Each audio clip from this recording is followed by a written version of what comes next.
የብልጽግና ፓርቲ የህዝብን ተጠቃሚነት የሚያረጋግጡ ሁሉን አቀፍ የልማት ስራዎችን የሚሰራና በሀሳብ ልዕልና የሚያምን ፓርቲ መሆኑን በሚኒስትር ማዕረግ የብልጽግና ፓርቲ የፖለቲካና አቅም ግንባታ ዘርፍ ኃላፊ ዶክተር ሰማ ጥሩነህ ተናገሩ። የብልጽግና ፓርቲ የፖለቲካና አቅም ግንባታ ዘርፍ የ6 ወራት እቅድ አፈጻጸም ግምገማና በቀጣይ አቅጣጫዎች ዙሪያ የሚመክር መድረክ አካሂዷል። ካሳው መንጌ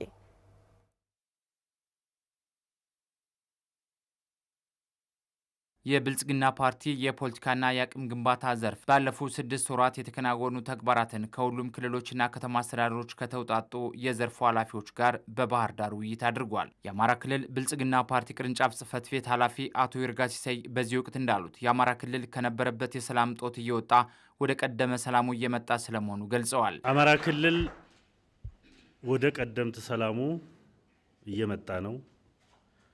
እዚህ አስቻይ የሰላም ሁኔታ ሲፈጠር ብዙ መስዋዕትነት ተከፍሏል።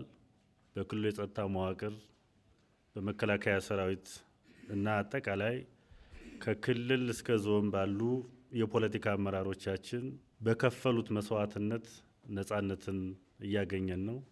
አጠቃላይ ለትልቁ ለምርጫ ስራችን ብዙ አስቻይ ሁኔታዎች እየተፈጠሩ ያሉበት ሁኔታ ነው።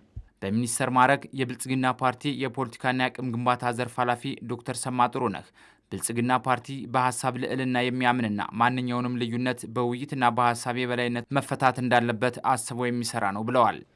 ማንኛውም ልዩነት በሀሳብ የበላይነት መፈታት አለበት። ማንኛውም ልዩነት በውይይት በምክክር ሊፈታና ሊስተካከል ይገባል የሚል ሀሳብ ይዞ ለውጡን በሪፎርም መልክ እየመራ የመጣ የነበሩ ችግሮችን እና ውስብስብ ባህሪ ያላቸውን ችግሮች በይቅርታና በምህረት በአጠቃላይ በመላ ህዝቡ ተሳትፎ ውይይትና ምክክር ለመፍታት አበክሮ እየሰራ ያለ ፓርቲ ነው።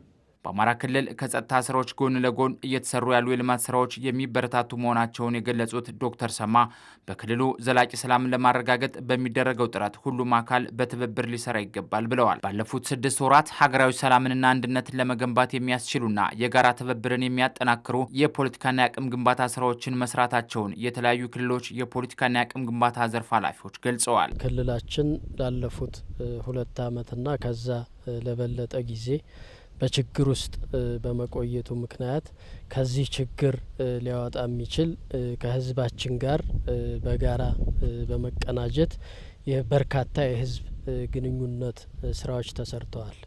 እነዚህም በውጤታማነት ነው የተቋጩት።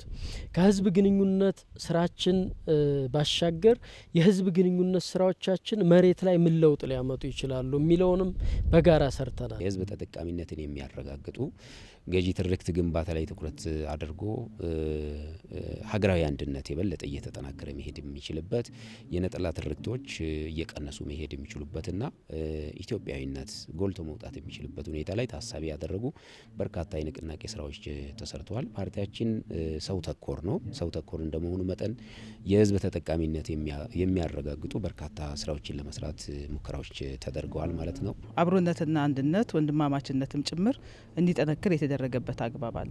አማራ ክልልም ስንመጣ ሰላሙ ባለቤት ሁላችንም ነን። የከሌ የምንለው ምንም ነገር የለም። የአማራ የኛ ነው። በጋራችን ሁላችንም አብሮነትን አንድነትን በተለያየ መንገድ አጀንዳ ለሚሰጡን ኃይሎች ክፍተት ሳንፈጥር ያንን የሚመጥን ስራ መስራት መቻል አለብን የሚለውን ባለንበት ሁላችንም የበኩላችን አስተዋጽኦ እየተወጣን ያለ ነው። ፓርቲው በቀጣይ ሁሉን አቀፍ የልማትና የሰላም ግንባታ ስራዎችን አጠናክሮ በማስቀጠል የኢትዮጵያ ልዕልና ከፍ ለማድረግ ትኩረት ሰጥቶ እንደሚሰራም ተመላክቷል።